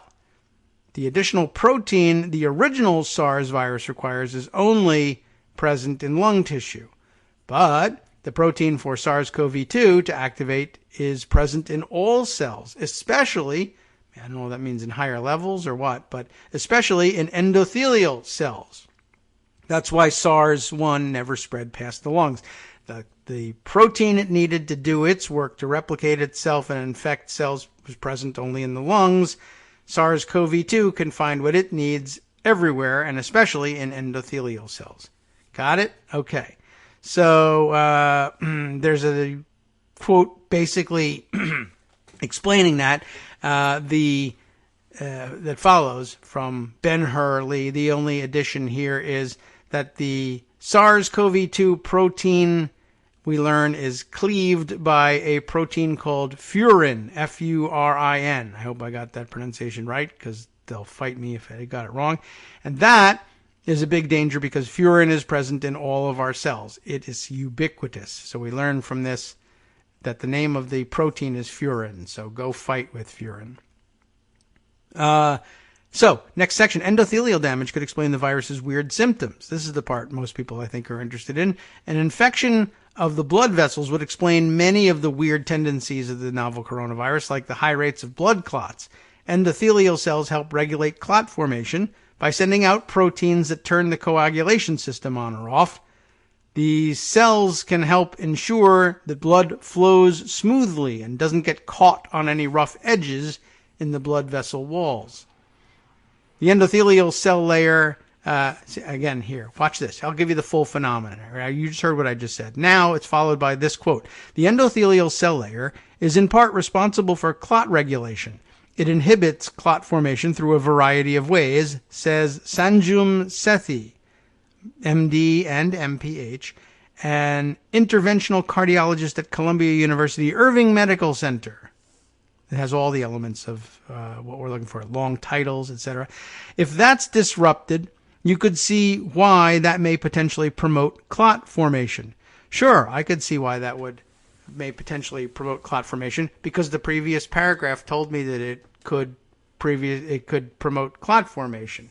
But, you need the doctor saying that just so that we're not relying on the layperson writing it. It just seems like I'm reading too much material. So maybe we'll skip the quotes from here on in, because I don't think it ever stops from here on in.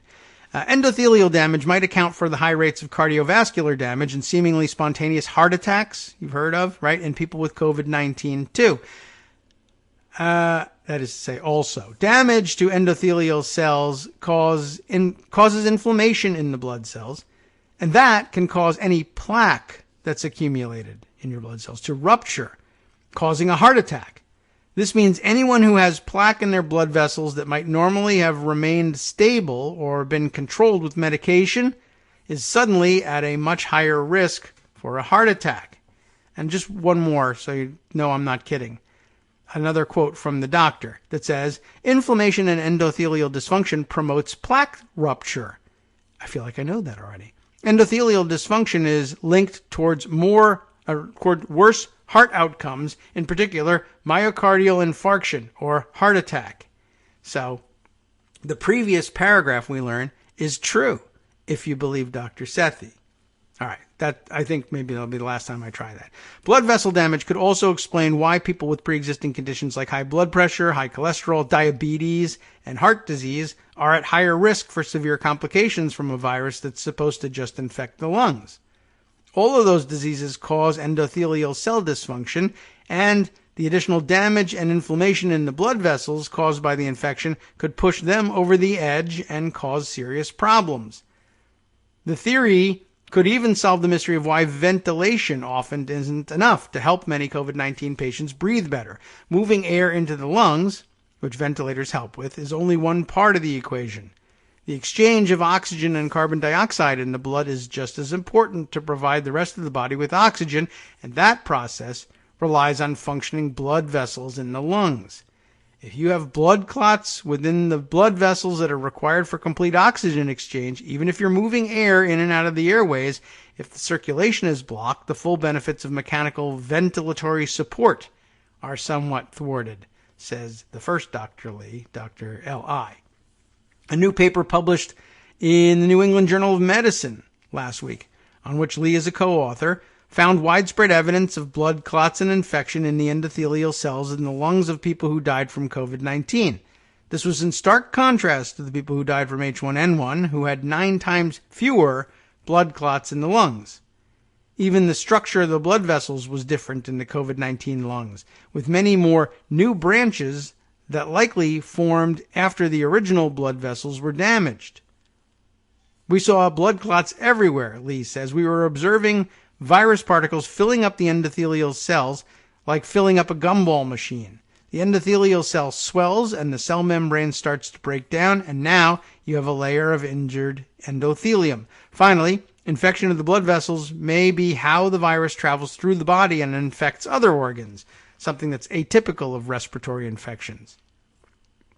All right, here, then we have another quote saying basically that. So then we'll move on to the next section. If COVID-19 is a vascular disease, well, then maybe the best antiviral therapy isn't in fact an antiviral therapy. The part that if you weren't fascinated by the previous part, you were almost certainly waiting for. What about those statins? An alternative theory is that blood clotting and symptoms in other organs are caused by inflammation in the body due to an overactive immune response. The so-called cytokine storms, I think we heard those discussed particularly with respect to the strange pediatric reaction to COVID-19 that we were seeing in some kids around the country and around the world. They still rare, but still happening more often than it should be happening if it was anything like the supposedly related Kawasaki disease. You remember what we were talking about? They were experiencing these cytokine storms, it was thought. This inflammatory reaction can occur in other respiratory illnesses and severe cases of pneumonia, which is why the initial reports of blood clots, heart complications, and neurological symptoms didn't sound the alarm bells. However, the problem, or the magnitude of the problem seen with COVID-19, appear to go beyond the inflammation experienced in other respiratory infections. No discussion of the pediatric syndrome here, but I know that that's similar from our discussions of that.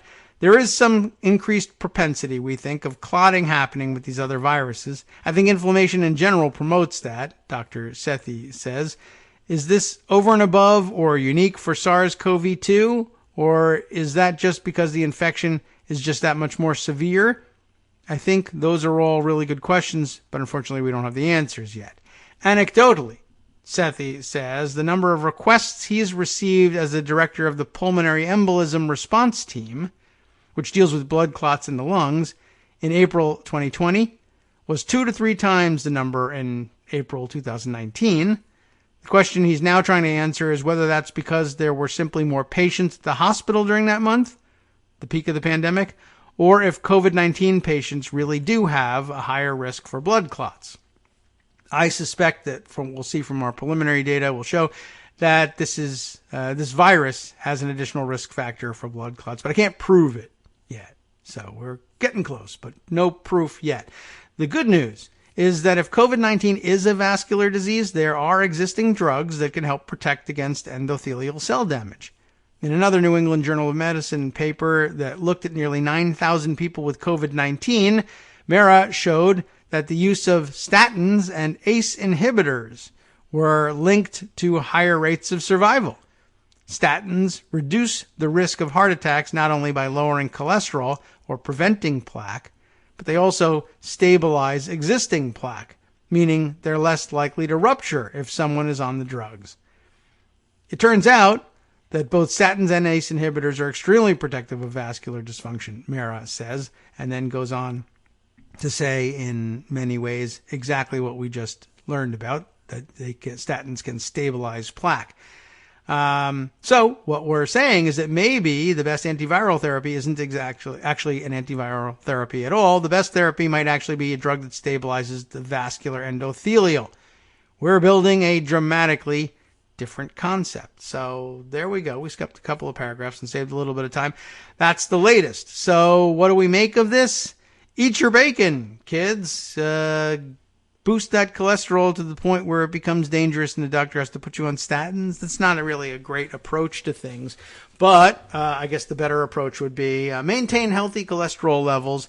And perhaps, I guess if you find yourself diagnosed early and maybe you're still asymptomatic with COVID-19 and you're at risk in particular ways, perhaps doctors might consider statin treatment. Certainly, I don't think it can cause any more harm, certainly, than hydrochloroquine.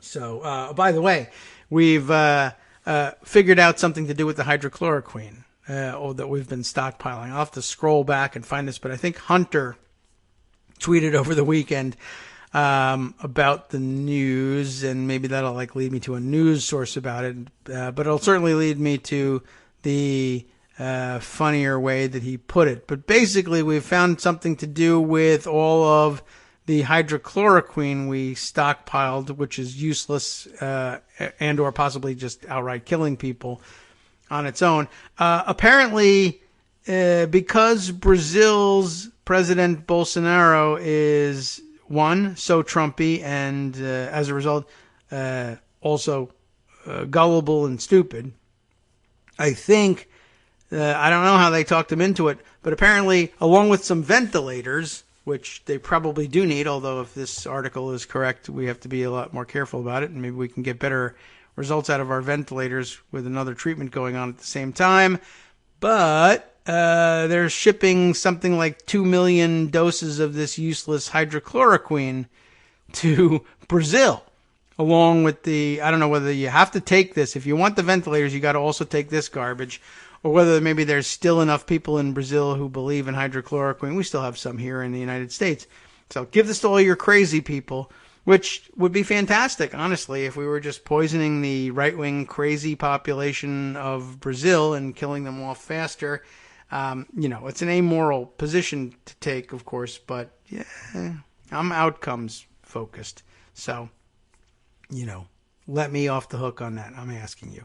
All right. That was an interesting update. I didn't find the tweet, but I will. It exists. I saw it, and I'll make a note to myself to give you the Hunter, the HCQ tweet, and we'll add that to the roundup. All right. Let's see. Other items in Pocket. Is that the place I really want to go? I feel like updating you on individual incidents in the protests from around the country is maybe not really where we're best able to spend our time. And you've probably heard some of the interesting stories already. But let's see, things that we will want to check up on and get follow-up on to try and figure out what happened. Some of the fires that were set by, we're not sure who, in some of the cities included, let's see, I believe in Richmond, they said that, and this is a good pick, somebody had set fire to the Daughters of the Confederacy building. That makes some sense. Other fires that made less sense, perhaps on the surface, in D.C. would have included a fire that we still need to check up on because there was a lot of doubt about what building was actually on fire. And it seems like you could have figured this out pretty quickly by going to the building and seeing, hey, is this one on fire or is the next one over on fire? But apparently St. John's Church, which stands across Lafayette Square from the White House, frequently attended by presidents in the past. I believe Donald Trump went there once when it was one of those days where you're supposed to get photographed going to church. And that was the end of that. Anyway, it supposedly was in flames yesterday. I don't know how severe the fire was. And then there was some pushback. No, it's a fire nearby. But I don't know how that one came out. And I think probably by now, in the daylight, you can tell whether the place was on fire or not. Also, the AFL-CIO's building in downtown D.C., also not far from the White House. As I recall, it's actually right on 16th Street, so you have a pretty good view. Is that right? Or maybe it's nearby, and you have a pretty good view right down the street to the White House. When the lights are on at night, it's very nice, and when there's no protests or violence or disturbances from anarchists going on, you can walk out and get a nice view. But then they turned the lights off. We did mention that, right? Latest reporting is that Trump was retreated to the bunker on Friday night and then turned the lights off. I don't know whose idea that is, and I'm sure he doesn't know where the light switch is, unless he did it by accident. Turned the lights off last night on the White House like, we'll hide, and people won't get us by having the lights out. And another good comment made, and was it Grudging One, our Twitter friend, who pointed out that turning the lights out is how you know that they're out of Halloween hydrochloroquine to give out. So don't come ringing the doorbell, kids. That was kind of bizarre. The AFL-CIO building apparently had a fire in the lobby. I did see in passing on Twitter that somebody said that the historic wall mural in the lobby was somehow undamaged. So that sounds good if you've ever had the chance to take a look at that. You'll be glad that that is saved. Can't tell you whether it was a targeted fire or not, or who, my guess at who might have said it. However, I did see a lot of discussion over the weekend of the fact that many police unions are affiliated with and recognized by and part of the AFL-CIO, which is going to cause some real tensions and problems, I would guess, with other more traditional labor unions. And it will be interesting to see whether there is pressure or whether this fire was supposed to be interpreted as part of the pressure to disaffiliate those police associations that count among the ranks of the unions associated with the AFL-CIO. It will be very difficult considering how heavily minority union membership has become of late to justify holding out the umbrella of the AFL-CIO's combined powers to protect unions, police unions, particularly. I mean, everybody, I guess, deserves union representation, but police unions have been particularly notorious in the way that they've applied their power, and their power is outsized by comparison to the rest of the labor community, and it doesn't do anything. Its affiliation with the AFL-CIO, as far as I can tell, doesn't do anything to elevate the power of the AFL-CIO as an organization to in collective bargaining and in ways that matter to union members elsewhere. In other words, the police unions enjoy an enormous amount of power because of the fetishization we've made of law enforcement in this country, for one thing, plus their outrageousness and willingness to be crazy outspoken because no one will dare attack the cops, because if you do, the cops will attack you. And that's kind of a tough equation to get your way out of. But they don't do anything to boost up the rest of the labor movement. They don't say, well, by virtue of our ability to over-leverage our power through our union, it doesn't rub off on it, and they don't do anything to uplift the power of, say, unionized, whatever it is, whether it's trades like, trade-specific stuff like painters and plasterers or hotel workers or service, the service employees, janitors at SEIU. Nobody benefits from their association with police unions. Police unions never say, well, you'll lose us and our support, or we'll go on strike, or we'll make things difficult for you if you don't accede to the reasonable demands of our brothers and sister unions in the AFL-CIO when they're making demands. So it's pretty useless, I guess, maybe. I don't know. Maybe there's funding issues that swirl around it, and that explains some of it. Don't know. Let's see. Otherwise, I wanted to add, we have the New York Times confirmation of the reporting of the events of Friday. Friday's protests outside the White House were the ones that got, I guess, worrying to Trump. They had protesters actually pulling away the barriers put up by the Secret Service routinely to provide an additional barrier outside the fence on the White House grounds, and that must have scared people in the Secret Service and therefore inside the White House. And Trump apparently was whisked away by whose order and with or without his agreement, we don't really know yet, but whisked away downstairs anyway to the basement bunker, essentially, underneath the White House, where you might go, for instance, when there's a threat of terrorist attack. I think that's where Dick Cheney ended up holing up during 9/11 while George W. Bush was flying around on Air Force One, unsure of where he would be able to land. But Peter Baker and Maggie Haberman teaming up on the big article that tips us off to the fact that Trump retreated to the basement. And by the way, that means that a tweet that I saw over the weekend and retweeted because I thought it was kind of funny and descriptive of what was going on holds up pretty well. If I'm not mistaken, it is the tweet of Philadelphia denizen, fan since '09, who's always sort of an outrageous and outspoken kind of person on a number of fronts, tweeting, let's see, can I find this thing?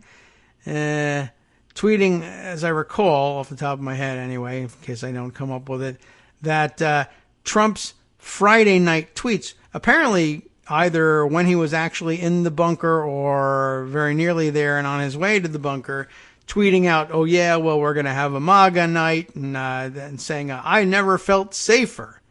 I was never feeling like I was worried or in danger from those stupid protesters who were outside. And he was noting, yeah, basically we're in the I'm actually laughing, this is funny to me stage of trolling from Trump. I mean, just trying to show that I'm not scared. This is actually funny to me.